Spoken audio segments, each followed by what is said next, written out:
25 of our AI GTM Talks series. My name is Mani Iyer here at Kwanzaa. I'm super delighted to welcome our guest, subject matter expert speaker for today, David Kirk Dorfer. David, how are you? I'm very well, thank you. Good morning Yeah. from the East Coast. Okay, thanks, David. Thanks for joining us. So, folks, we kicked off this talk series. As you can see, it's been quite a few weeks ago, and really with the objective of clearing some of the confusion in the market around how AI is transforming go-to-market. We either bring in seasoned, AI GTM tech CEO founders who go deep dive into one specific subject area, or we're bringing in, experts or even CMOs, CROs who are investing actively in their modernizing their GTM tech stack, and are able to speak in a very, cogent way around what's working, where you may want to invest, and so forth. With David, we're going to be doing a significant deep dive into an area that I know there's a lot of interest around, which is how AI is transforming, call it SEO, traditional search, on and on. There's many other topics we'll get to, but that's certainly one of the areas we'll be exploring quite a bit with David.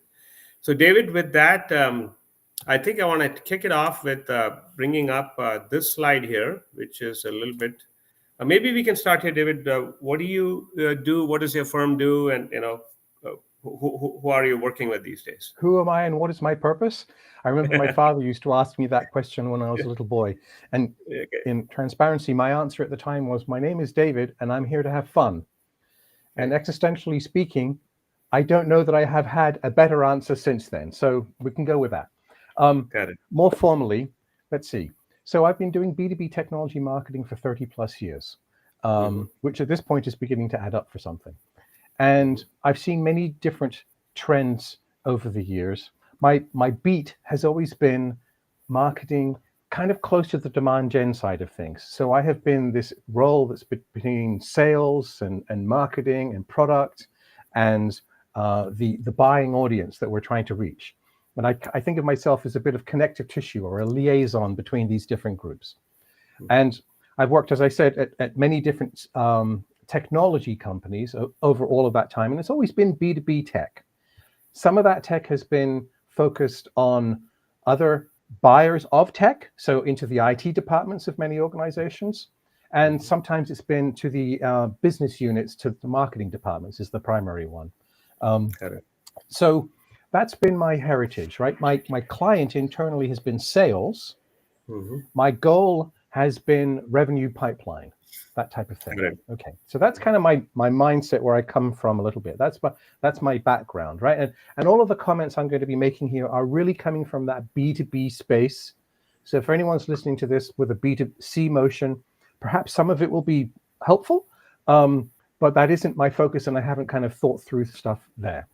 I am now currently a kind of an individual consultant.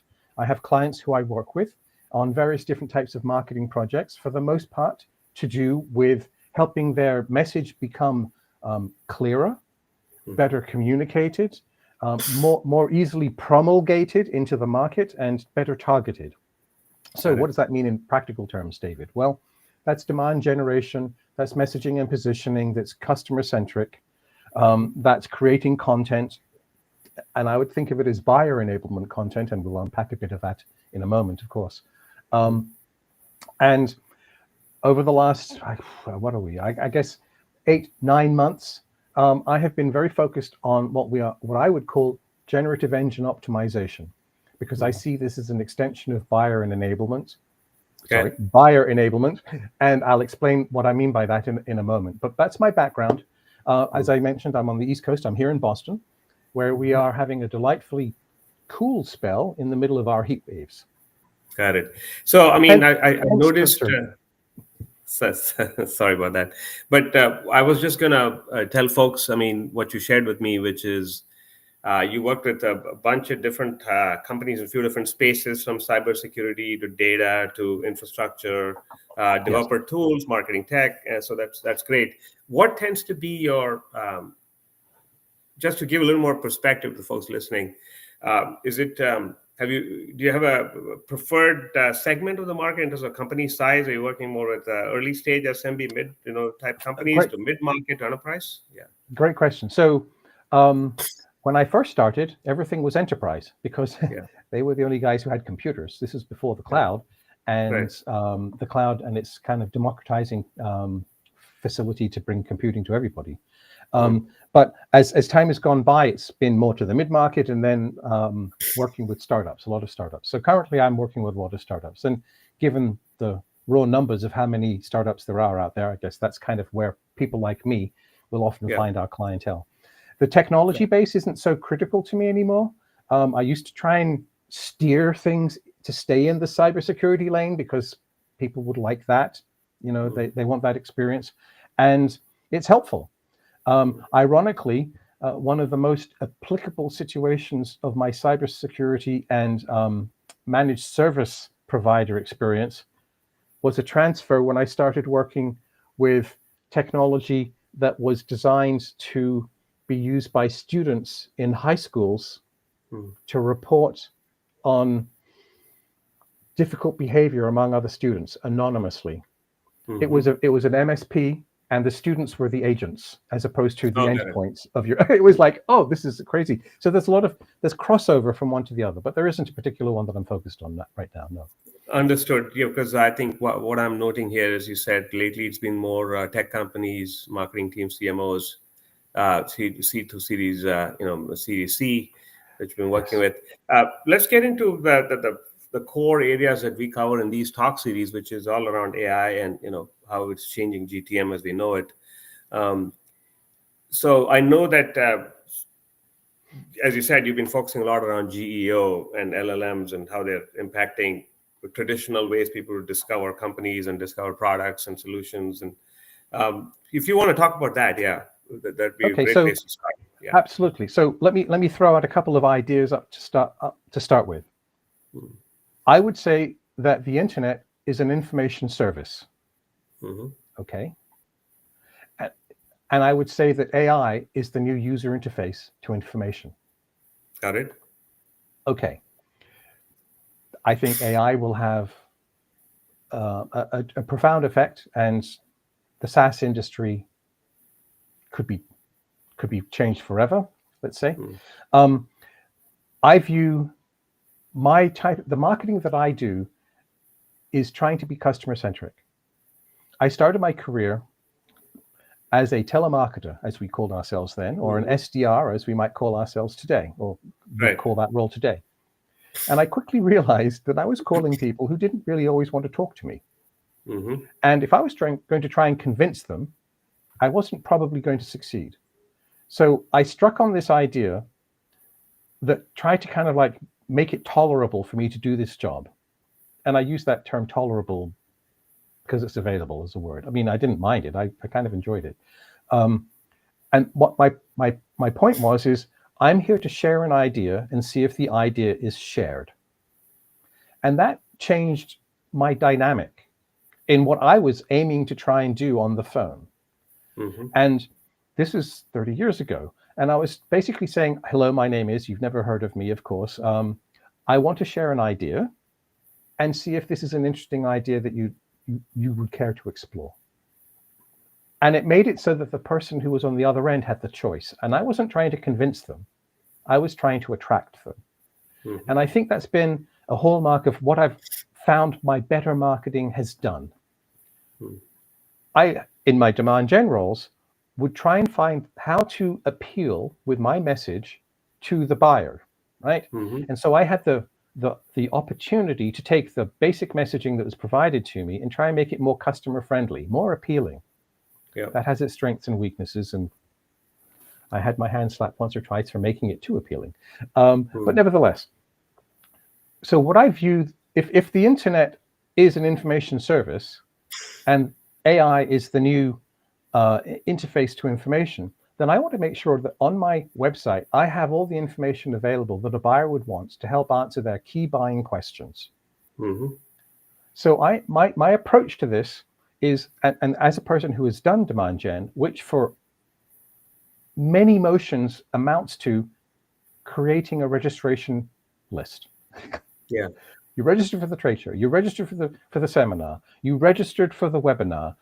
We had a certain number of downloads of a particular document. We were working with third-party placements, and we're getting some spreadsheets from them too. And all of these spreadsheets would go into a CRM system, and to varying degrees, you would have other qualitative information that would go along with their name, address, and phone number. Now, back early, that was actually quite helpful. Getting hold of the phone number of the people working at Fidelity was actually kind of difficult. And then starting around, I don't know, 2012, 2015, there started to come online databases that you could play with that had the names of people and their emails and their job titles. And all of a sudden, marketing didn't really need to provide that because sales already had it. Right. And so sales said, well, can you help us with other things? And so COVID and the pandemic really accelerated that process, and things that were already turning south as far as demand gen and marketing techniques just died. And so there's a book that's rather famous. Where is it now? I just used it yesterday. Here's a book that people might be familiar with. It's a great book. It comes from Latany Connaught, who's over at 6 Sense. And she, the title, no forms, no spam, no calls. Because that was basically our world, right? Nobody was answering the phone. Nobody's answering emails and so forth. And today, what I'm suggesting is perhaps we're going to end up with another one here, no websites, at least not initially. Okay. So, okay, that's the philosophy, trying to help people. So I started talking about buyer enablement. What is buyer enablement? Companies for years have created content that they give to sales reps so that sales reps can leverage that content at key points during a sales cycle. And it's helpful to the sales rep because these are questions that keep coming up over and over again. And rather than me making up stuff that I get my hand slapped for when I make up stuff, let me get it from the official channels, right? That help answer this in the right way. And that sales enablement stuff is pretty cool, and it helps the sales rep and the buyer understand the situation and the question a bit better and move forward. Except it's all gated. All of that good content is gated behind speaking to a sales rep. Now, we know that people don't want to speak to sales reps. They want to make up their own decisions today, right? And they have for the longest time, especially that the idea started when tech buyers were buying things from AWS Marketplace. They didn't speak to a sales rep, and they were spending hundreds of thousands of dollars on technology decisions. It wasn't small money. It was real money, right?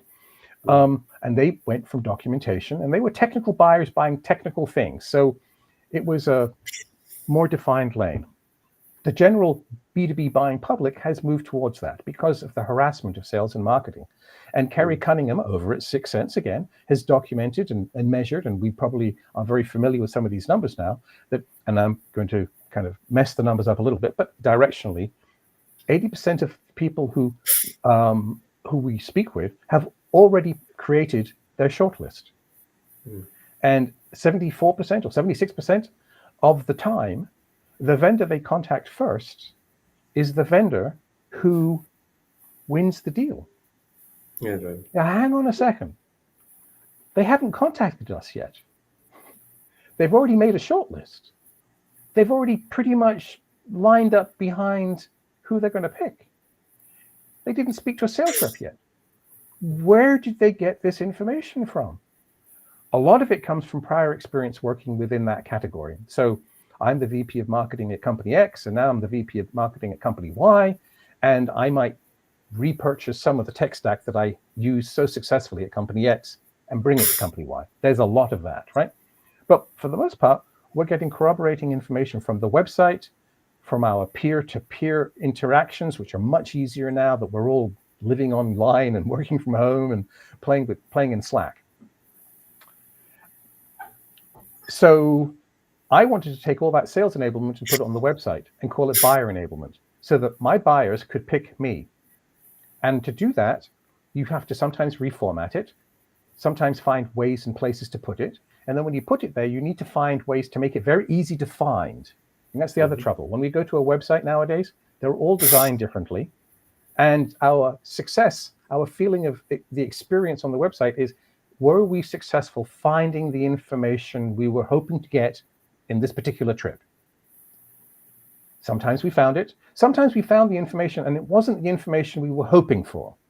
Right. Okay, that happens too. And in some ways that's helpful to everyone, because we don't lead people down the garden path and have a sales opportunity die at 30% because finally they discovered the thing that they needed to discover right up front if we had known about it. So now that's buyer enablement, taking all that sales enablement good stuff and other stuff that you might create to help answer buyers' 4 key questions.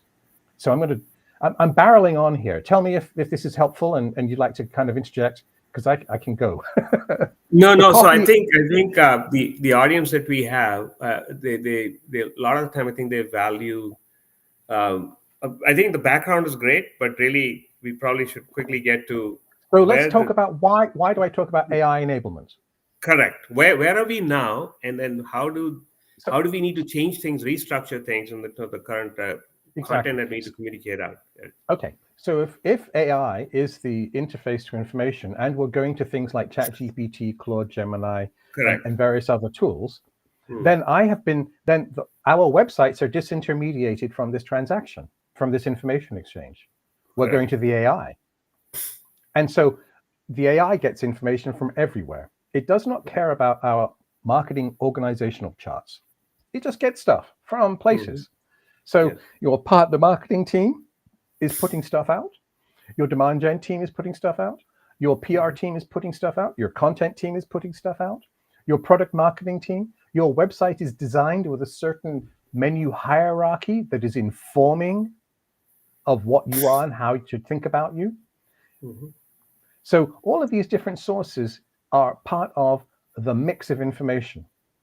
So what I'm trying to help my clients with is exposing the information in formats and ways that make it easier for the AIs to find, understand, and assimilate, so that through this mysterious translation layer of the different LLMs, when my buyers ask their questions, they will find my information as part of the answers. Right. So there's two. Stop there. Okay. Yeah, no. That's where I was wondering if maybe we can quickly get into what are those, call it, your tips, tricks, recommendations, best practices around how do you restructure your content so that it's AI, LLM friendly? So let's start. There's 2 places to think about. One is on your website, and 2 is off of your website. On your website, you have control, in theory, hopefully, right? And you probably have inherited a situation, because most people working at companies today were not present when the website was built or most recently updated. And it's just how things are. And things were not built necessarily to try and make it easy for machines to read. A very simple thing to remember is if you are familiar with the idea of website accessibility for people with disabilities, so the Americans with Disabilities Act, which George Bush Sr. signed, also has not just how wide should aisles be in stores and ramps and things like that, but it also has a component to do with accessibility to information on the internet. So if you want to fast forward your AI assimilability project, you might say, we're going to make our website WCAG 2.0 compatible, which means then that machine readers that blind people use will be able to navigate and parse information appropriately. It is a simple thing to remember and a very complicated thing to do if you start to try and get into it deeply. So let's get into some of the things that these machine readers care about, because the machine reader isn't so different from the crawler and the bot that is crawling and botting on our websites and gathering information. Okay, we want a couple of things that we're going to think about. I'm going to string the kind of name drop things. We want to label all of our images appropriately with enough information to make the image stand up by itself.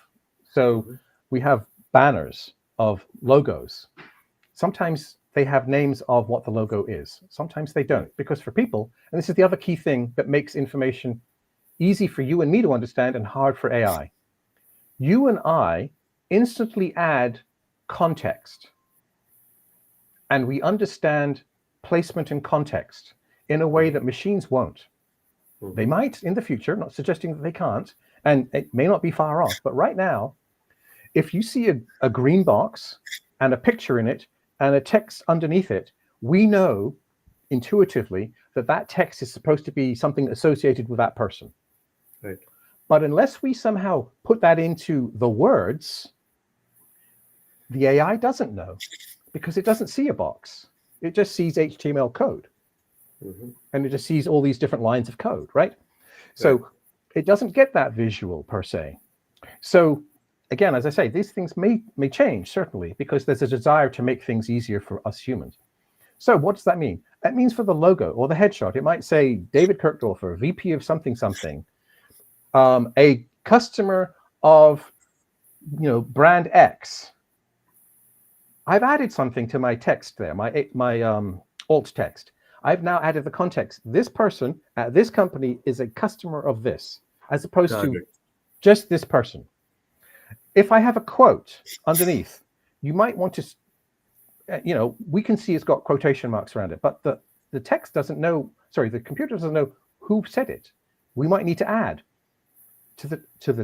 a quotation from David Kirk Dorfer, the VP of something at some place, who was a customer of X talking about. So that there's more context here. So when you think about it like that, it's a simple example. Other things that we do on our websites that are not getting seen by humans, but are being seen by computers. We are all familiar with H1, H2, H3 type of hierarchy. Great. And our CSSs have tried to facilitate putting them in more quickly, because they're trying to help us build websites more quickly, which is great. And so what we have done as users oftentimes is we've started to use this hierarchy, which is supposed to convey information inheritance and placement as a visual cue. So in H1, we all know we have one H1 on our home page or on every page, and that's what the page is about mostly, the main topic. Sometimes, depending on how people have done their website, the footer area becomes misidentified and labeled as another H1. That would be a mistake. Now all of a sudden the computer is saying, like, well, what is this page really about? Okay. H2. Okay, that's the next big heading, right? The first big topic within the H1. And then as the subcomponents of the H2 idea get broken out, you have an H3 and an H4 maybe. And that is being very logical, saying that this idea is a subset of this idea, and this idea is a subset of this idea. And this is really important because it plays into the notion of what we will need to understand called chunking. Anyone who's not familiar with the term chunking should spend some time doing some research on what does chunking mean, how is it measured, where is the beginning of a chunk, where is the end of a chunk. I'll unpack this. So here's what we can see. I often see on websites that are hurting the website. You would see an H2 and a little eyebrow is the term that people use above it, which is an H6. It's a font style that is light, it's small, it's a design thing that kind of says it's few words, so it doesn't take up space, but it kind of maybe positions what the H2 is about. Now, when we think about that logical hierarchy of things, all of a sudden we're doing a few things that completely confuse the LLMs and all the bots. We've got now the hierarchy out of sequence.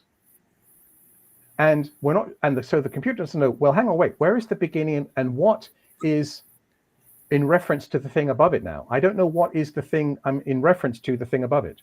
An analogy would be, if we've ever used spreadsheets and comma delimited files, and you've discovered that one of the rows, someone had put a comma in, an extra comma in there in like a company name, and so all the rows are off for that, all the columns are off for that row. That's kind of what it's like for the computer in a way, if people are kind of grasping my analogy. So one thing you want to do is make sure that your H1, H2, H3 are following the logical progression, not the graphic progression. And that turns out to be a bit of a deal to work on, because all of a sudden you've got to change your CMS or you've got to change things.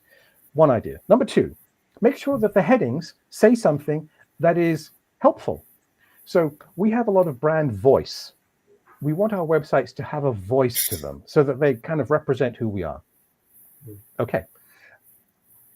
Sometimes I'm going to make a bit of an extreme example, but you'll go with me. Imagine the headings, the H2s being things like excite, energize, entertain, implore, whatever that word means. So obviously some kind of E theme, because perhaps my company name begins with an E. You know, we've decided to do that kind of like as a marketing cool thing. Those words mean nothing. Those words could be anywhere. They are not unique. They are not somehow informing what comes below in a way that is helpful. They were good for when people would read websites, right? But people don't want to read websites anymore. The uncomfortable truth is, sidebar, I will often just take the URL of a homepage and put it into ChatGPT and tell me, and ask ChatGPT, who are these guys? What do they sell? Who are they marketing it to? What are the benefits? What are the things that they help us do? Because finding that information is such a treasure hunt on the way that every page is set up. But it's there. So we want to make sure that our headings say something interesting. And we want to make sure that the headings kind of describe what the paragraph below it is going to be about. Okay. What we're doing with our H1s, H2s, H3s, and so forth, we are delimiting chunks. We are saying this is the beginning of a new thing. Kind of like in an academic paper. You know, those academic papers, they have a heading, then they have sections. Within the section, there's a subsection. And it's all very logical. What AIs have trouble with is reading poetry. And it's a bit of an extreme example, but it informs the direction. When we are writing creatively, there's more room for interpretation, which is why humans love poetry. It's open to kind of, and it's idea, thought-provoking. It opens up lots of ideas. But for LLMs, it opens up lots of ambiguity. I'm trying to answer a question. What is this about? And you've kind of written poetically and metaphorically and stuff. And it's like, I can't corroborate that. Other things we can do. We can make sure that the tabs, carousels, the accordions, and the things that are fetch on click on our website are actually loaded in to the base HTML. Crawlers and bots from different organizations have different capabilities. They're not all equal. We just don't know much about them because we don't work with them all the time. So we kind of just, you know, through ignorance, and that's okay, think of them as all crawlers and bots. But they can't all do the same things. They're coded by different people and have different capabilities. The best crawler, or rather the most capable crawler and bot, is the one coming from Google and then from Bing, right? They've spent the most time doing things to make their bot grab the most stuff. But the crawlers and bots that are coming from the LLMs are not as sophisticated. Now, they can get sophisticated. These people are clearly smart people, but they haven't had the same goals necessarily as those search engine bots. So different information becomes readable by different LLMs. In fact, which is a problem to do with, which will impact measurement and visibility and all sorts of problems. And just to unpack that quickly, remember, we have multiple vendors of LLMs. The multiple vendors each have multiple models. Each of those models uses different training data, crawled in different ways. They all have different cutoff points in the training data. When they do live search, they use different indexes from different providers. And and when they do the live search, they're using different search engines. The gold standard for SEO has been Google, because that's the big gorilla, you know, the 100-pound gorilla or the 500-pound. I don't know how many pounds a gorilla should have, but anyway, it's the big gorilla. It's a lot of pounds, a lot of pounds, right? And so there's been one standard to measure to. And in some ways, the SEO folks have loved it because it's made their life simple. I don't have to worry about Bing, because if I have to worry about Bing, that doubles everything I have to look at now. And so I don't care. And then all of a sudden we learn ChatGPT uses Bing and the Bing index for its live search and retrievals. And by a little thought experiment, no one's really complained about the quality of answers that they get from ChatGPT, because it doesn't use the same process of trying to rank. It's LLMs are grabbing information chunks. By the way, just to kind of continue with it, Claude uses Brave Search. Have you heard of Brave Search? It's the only independent search engine out there right now. Google, of course, uses Google Search. Llama uses Bing. Copilot uses Bing. LeChat from Mistral uses Brave. So the only one using Google is Google. And of course they ought to, because it's their product and it's a good product too. But this is only to say that all the different LLMs, we're starting from a different playing field of who influences what. So SEO, and just to say this and make it really clear, SEO is still a vital component of success in generative engine optimization. Right. But it is not the only component. It is because of all the stuff that happens outside of our websites, because of all the stuff I talked about at the beginning, from demand gen teams, partner marketing teams, PR teams, they all have an influence too, because LLMs don't care about where the information came. LLMs don't care about our org charts. They care about just getting information from everywhere and corroborating it. Can I corroborate this information with other information that seems to be on the same wavelength, same path, same ideas? So, and then I will. So other than websites and then the search engines, what are some other primary sources of information that LLMs tend to use to build that composite? Yeah. Okay, so let's go to the third-party websites, the things outside of our owned website environment. So there are lots of charts, and I've been commenting on some of this recently as well. There are charts from Profound, one of the companies that is in the space that does measurements, types of measurement of LLM activity. It's selling itself to buyers to help them uncover where answers are coming from. Ahrefs, I've got a chart I can share with anyone who's interested in this, with something like 25 different vendors in this space that are providing this type of solution. Okay. As you look at those different tools and the different marketing materials that they share, you can see they will have charts that will say top 10 sources for ChatGPT, top 10 sources for Gemini, top 10 sources for Perplexity. And those tools, that can be interesting, because in theory, it should be saying, well, this is where the places that ChatGPT is going to fetch its answers from. Except I would ask all the listeners to this presentation to think about a couple of key ideas. When you see Wikipedia on Profound as 47.7% during a particular sampling period from April of 2024 to June of 2025, and then you see Wikipedia at 17% on Ahrefs, and you go like, hang on, well, those are different numbers. And the Ahrefs report was published 6 days after the Profound report. You're like, okay, well, that's not just a little bit of an off, that's quite a big off.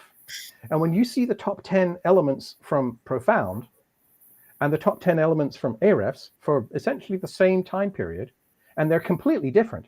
There are entries on the Profound top 10 that are not present on the Ahrefs top 10, and vice versa. I'm like, so you go like, okay, there's a certain level of granularity to this. How fine-grained is this response? So that's first, how the sampling is done, when the sampling is done. Because what also happens is different content licensing arrangements are being created all the time. So depending on the sampling window, that license agreement may have only happened in the last couple of days, or not even happened at all, and it's present today. Number one. Number two, consider your audience and who they are. We are talking B2B. So when we see the New York Post and Tech Radar and, I don't know, there's a couple of other ones that are appearing in the top 10, and we think about our audience and where they go, it's like, I don't think my tech buyers are going to the New York Post to get information.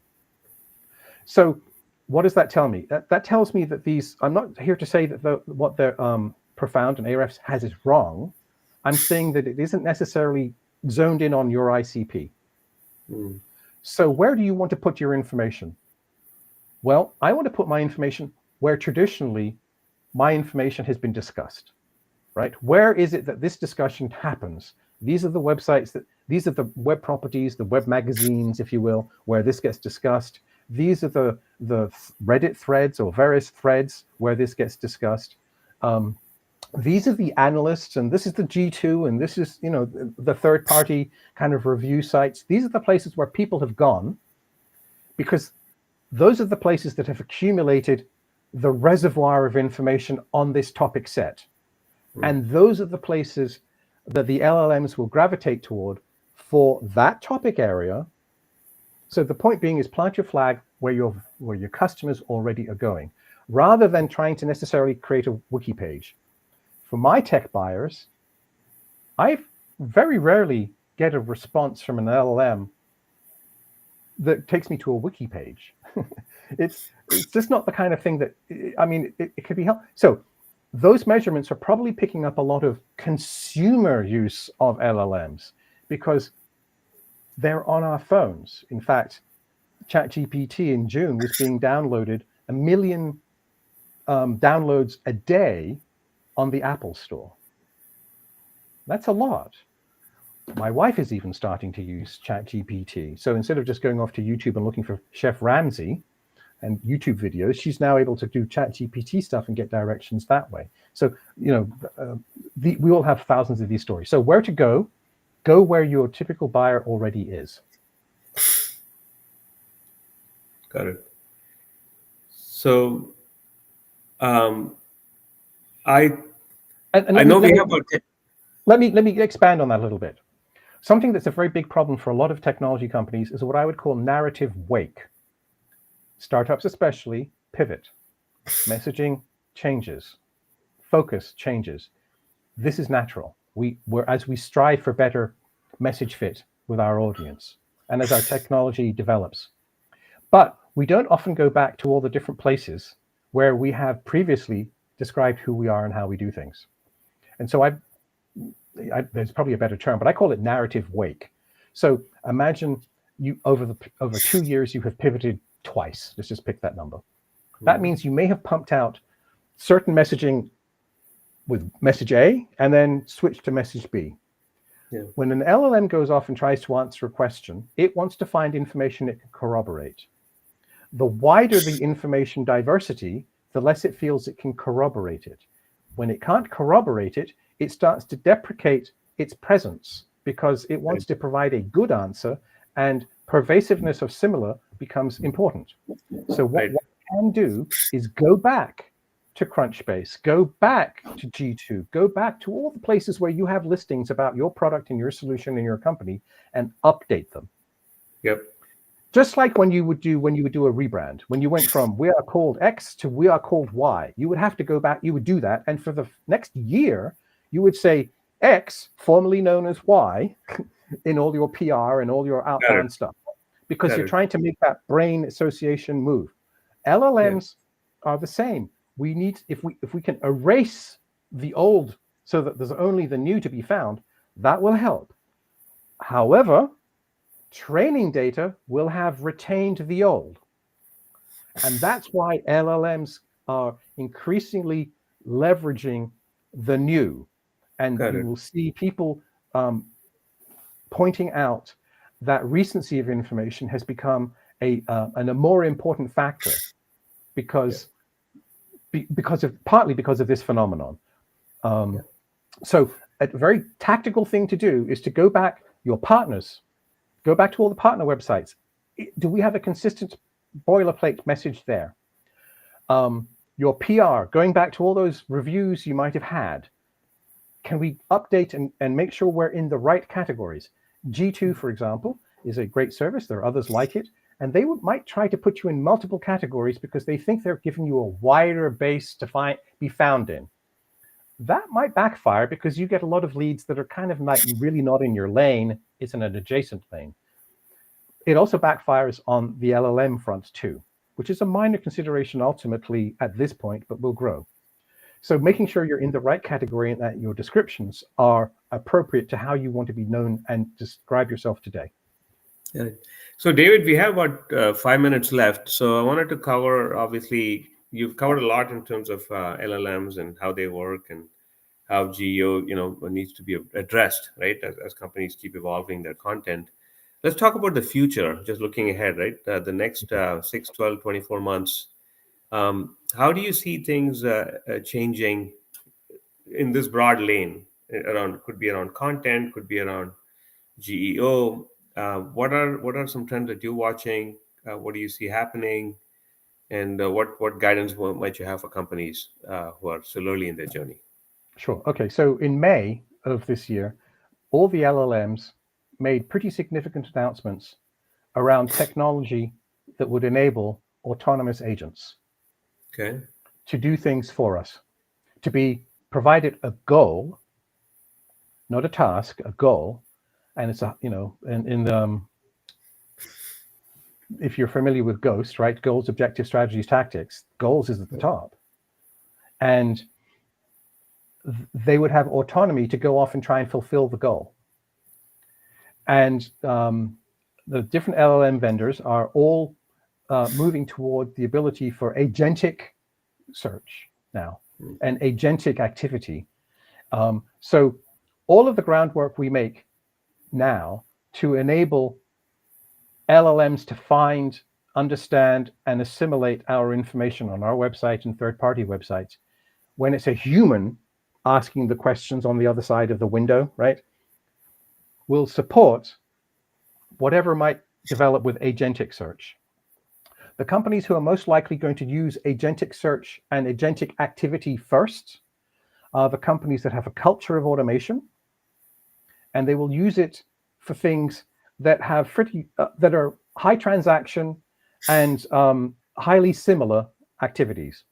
So the more a thing can be, I don't want to say simple, but the more defined and inside of a box a process might be, that doesn't have contingencies and configurations and kind of like complication, the more it's inside of a lane, just kind of do the thing, the more that we're going to see that kind of agentic search become applied. And the companies that have this tradition and this mindset of automation are the companies we would expect. They're the financial companies, because after all, that's what many of them do. That we have stock systems, right? For years, we've had stock systems that buy and sell stocks by themselves. So maybe we could do other things in the same way. You're going to find the tech companies are going to do this. So as you look at your customer base and you think as a seller, is my kind of buyer forward leaning and forward thinking on automation overall? Could it be that the thing that they buy from us, which is a simple transaction, but could be large numbers? So we might sell to company X, I'm going to make up a story here, 1 million ball bearings a year. Ball bearings have a certain tolerance, they've got certain physical factors, but now an agent could go off and find other alternatives quickly, rather than I just know Joey and Joey knows me and we just kind of do the same thing over and over. So if you're in a lane where it's a repetitive kind of purchase of a thing that could be very tightly defined, you may want to think about, well, okay, this could actually impact me more than a managed service provider, perhaps, which is more customized, if you will. That's maybe not a good secondary example, but so one is, and the timeline for this, I'm thinking, is 12 to 24 months. Okay. People will start experimenting with it, and then it'll hit the mainstream as we have more trust and more kind of corroboration that this actually could work for us. There'll be small experiments, of course. The second thing that I think is going to be happening is users are going to end up trusting the LLMs more than they do today. It could be that the raw number of users goes up, but it could also be that the raw number of applications and usage within each user goes up too. So those are two different things. And I see them going up because I notice, as I say, my wife is doing this now, and my wife is not a technical person. She did very difficult technical work, but not with computers, right? So that's a thing that I think is changing. I think the LLMs also will start to differentiate. Whenever there's multiple products in a market, they start to compete against each other. And once a leader emerges, the other guys who are not the leaders may say, well, we want to stay in business. What can we do? What ground can we defend and differentiate and focus on and become better at that. Anthropic, perhaps one could surmise, is moving towards let's be more developer helpful. Yeah. Let's make sure our solution can be better helpful, more helpful for developers, because that's a defendable space. It has particular needs. It has particular kind of challenges. Let's develop more there, and less for the overall big chat, the kind of wider thing. So we could see that happen, and that might manifest in different content licensing deals that kind of speak more to a particular audience in future development roadmaps. So I see those three things happening. I also see companies doing more to understand, because it takes a long time for folks to get it, that the internet is an information service and the AI is the new information user interface. Our products that we're marketing today, the whole SaaS industry could be disintermediated by LLMs. What is a SaaS product? Well, it's a data set, it's a workflow, it's a knowledge base, and it's an interface. And you put the workflow and the knowledge base, the smarts of how to do the thing, into the interface. And you give it tuned up data to serve the purpose of the workflow. Great. So the interface guides us through sets of activities. Now we're seeing with MCPs where you can do natural language. I don't need to build an interface.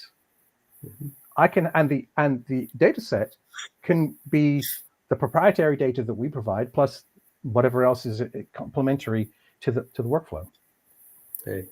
Thank you for that, David. I think, you really touched upon 2-3 key trends that are going to come upon us, right, in the next 24 months. So as we wrap this up, I do want to put up, your contact information. How can people get in touch with you as we? So I'm pretty simple to find on LinkedIn. I'm the only David Kirk Dorfer on the planet, as far as I'm aware. And yes, I did a vanity search to discover that. Another way is if you search in LinkedIn for the hashtag DavidKAI, so DAVID KAI, that hashtag in LinkedIn kind of will bring up a lot of the content that I've written about. I give a training course that covers some of the things that we've spoken about today, that goes into far more tactical issues around LLMS text, schema markup, how to use robot text, different issues to do with table markup, because tables are very important in the LLM world. And I also do website audits to try to help reveal where information gaps exist and where information is present but is invisible. So there's two problems. Are we answering the questions that buyers ask? And a very simple way to think about that, to reverse engineer it, is imagine an RFP process trying to get the answers to the RFP from just the information on your website. And any questions that can't be answered because either A, the information isn't present, or B, the LLM was not able to see the information, is perhaps a fast forward way to figure out what is missing and what needs to be fixed. So that's kind of what I do and how to reach me. Sounds good. Thanks, David. And I think we have your contact here. So folks, that concludes episode 25 of our AI GTM Talks series. Hopefully you all got some some useful information, insights from David. He covered a lot of different topics.